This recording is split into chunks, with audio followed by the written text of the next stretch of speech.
এই বাংলাদেশ নতুন বাংলাদেশ। এই বাংলাদেশ কারো কাছে প্রভুত্ব গ্রহণ করে না, কারো প্রভুত্ব মেনেও নেয় না। এই বাংলাদেশ জবাব দিতে জানে। এই বাংলাদেশ মাথা নোয়াবার নয়। ভারতের কাছে এবার মাথা নত করেনি বাংলাদেশ ক্রিকেট বোর্ডও। গতকাল মুস্তাফিজুর রহমানকে আইপিএল থেকে বাদ দেওয়ার পর পুরো বাংলাদেশ এক হয়ে আওয়াজ তুলেছিল। আজ আমাদের ক্রিকেট বোর্ডও সরাসরি আইসিসির দ্বারস্থ হয়েছে। সিকিউরিটি কনসার্ন ইস্যুকে সামনে এনে ভারতে খেলতে যাবে না বাংলাদেশ এবং বাংলাদেশের সব ম্যাচ সরিয়ে আনতে হবে শ্রীলঙ্কায়, এমন চিঠি পাঠিয়েছে বাংলাদেশ ক্রিকেট বোর্ডের সভাপতি আমিনুল ইসলাম বুলবুল।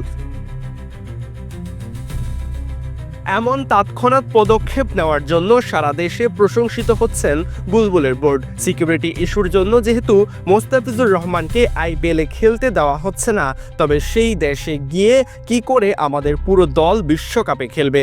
সেখানে তো আরও বড় নিরাপত্তা ইস্যু রয়েছে।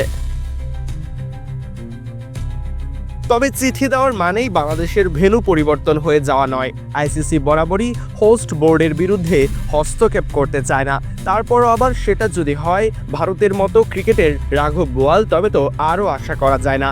এখন দেখার বিষয় শেষ পর্যন্ত কোন দিকে যায় বাংলাদেশের বিশ্বকাপ গন্তব্য। সরাজয়ন, ডি স্পোর্টস।